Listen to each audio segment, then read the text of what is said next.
మాజీ ముఖ్యమంత్రి కేసీఆర్ విద్యార్థి దశ నుంచి ఎంతో చురుకుగా ఉండేవాడని, తెలివిగల వ్యక్తి అని కేసీఆర్ విద్యా బోధన చేసిన ఆయన గురువు మృత్యుంజయ శర్మ అన్నారు. ఉపాధ్యాయ దినోత్సవం సందర్భంగా మాజీ ముఖ్యమంత్రి కల్వకుంట్ల చంద్రశేఖరరావుకు విద్యాబుద్ధులు చెప్పిన ఉపాధ్యాయుడు వేలేటి మృత్యుంజయ శర్మని ఎస్ఎక్స్ న్యూస్ సంప్రదించింది. నాటి కేసీఆర్ జ్ఞాపకాలను మృత్యుంజయ శర్మ పంచుకున్నారు. ఈ సందర్భంగా మాట్లాడుతూ కేసీఆర్ తనకు ప్రియమైన శిష్యుడని అన్నారు.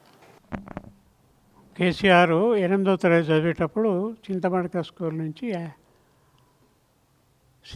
దుబ్బాక హై స్కూల్కి వచ్చాడు.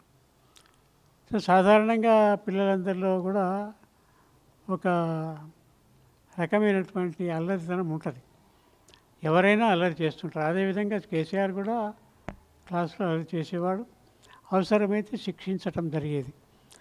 శిక్షించినప్పటికీ కూడా ఒక రకమైనటువంటి అభిమానంతో కేసీఆర్కు నాకు ఏం అనుబంధం అంటే, కేసీఆర్ ఉండే ఇంటికి ఎదురుగానే నాకు పాలు పోసేవాళ్ళ ఇల్లు ఉండేది.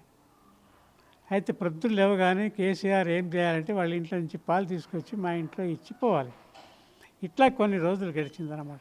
దాంతో ఏమవుతుందంటే, ఒక సేవ చేయటం వల్ల మనిషికి గుర్తింపు రావటం కాదు, మనిషి లోపల మార్పు వస్తుంది. ఇప్పుడు మనం ఇక్కడికి వచ్చినాము, నువ్వు కుర్చీ వేసినావు, నేను కూర్చున్నా. ఈ సేవ వల్ల నీకు ఒక సంతోషం వస్తుంది అన్నమాట. నేను వేసిన కదా, నేను చేసిన కదా అని ఒక తృప్తి వస్తుంది. సాధారణంగా ఒక పెళ్ళికి పోయి మనం ఏదో బాధ్యత తీసుకొని నలుగురిని తిన్నవా అని అడిగితే ఎంత సంతోషం ఉంటుందో, మనం తినిపోతే అంత సంతోషం ఉండదు అని నా అభిప్రాయం. అందరు తిని వెళ్ళిపోతారు, కానీ ఎదుటివాడిని మీరు తిన్నరా అని అడగటమా, లేకపోతే ఎదుటివానికి ఏదైనా ఒక మాట చెప్పటమా జరిగినప్పుడు అప్పుడు మనకు మనిషికి తృప్తి కలుగుతుంది. కాబట్టి ఆ రకంగా సమాజంలో మనం ఒక భాగం కాబట్టి సమాజం పైన దృష్టి పెట్టి సమాజాన్ని ఏదో ఒక రకంగా చైతన్యం చేయడానికి ప్రయత్నించిన వాడే సమాజంలో ఉపయోగపడతాడు. కేసీఆర్ గారు మంచి తెలివి గలవాడు కాబట్టి పక్క పిల్లలతో అల్లరి చేయటం అలవాటు చేసుకున్నాడు. అంటే దాన్ని ఎట్లా అవాయిడ్ చేయాలి అంటే, ఒకసారి పిలుస్తాము, కట్టెతో కొట్టుతాము, శిక్ష ఇస్తాము, అల్లరి చేస్తున్నామని చెప్తాము. ఇదంతా సామాన్యంగా జరిగే పద్ధతే. కాబట్టి నేను అట్లా కాకుండా ఈ కేసీఆర్కి ఏం చెప్పినా, నువ్వు ఈ పాఠం అయిపోయిన తర్వాత ఈ పద్యం నువ్వు నోటికి చదవాలి, ఈ పద్యం చెప్తున్నా ఇప్పుడు అని చెప్పాను. చెప్తే ఆ పిల్లవాడు ఏం చేస్తాడు, ఇక ఆ పద్యం నేను ఎంతసేపు చెప్పినా ఆ పద్యం జ్ఞాపకం చేసుకునే స్థితిలోనే ఉంటాడు. పుస్తకం తీసి చదువుకుంటూనే ఉంటాడు.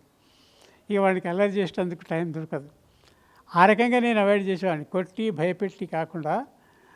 ఆ రకంగా ఆనాడు చాలా కఠినమైన పద్యాన్ని, ద్వైత భ్రాంతి నివృత్తి పొందగన భేద బ్రహ్మబోధంబు సంభూతంబైన అశేష బంధనములంబోతో సిద్ధాత్మనట్లు అని ఒక చాలా కఠినమైన పద్యం చెప్తున్నాను. ఆ పద్యం సామాన్యంగా చూసుకుంటూ చదవటమే తప్పులు పోతాయి. అట్లాంటిది ఆ పీరియడ్ అయిపోయే వరకల్లా ఆ పిల్లవాడు ఏం చేసిండంటే, బాగా జ్ఞాపకం చేసుకొని నోటికే చదివిండు.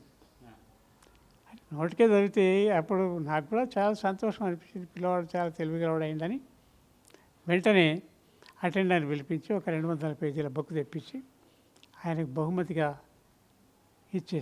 ఇచ్చేసిన తర్వాత అప్పుడు ఆ పిల్లవాళ్ళలో ఇంకా ఎంకరేజ్మెంట్ పెరిగింది. ఇంటికి వచ్చిండు, పద్యం నేర్చుకున్నాడు, ఛందస్సు నేర్చుకున్నాడు, అలంకారాలు నేర్చుకున్నాడు, పద్యాలు చదువు నేర్చుకున్నాడు. తెలుగు లోపల ఇంత అభిమానం ఆయన కలగటానికి అదొక హాయితం అయిందని నేను అనుకుంటున్నాను.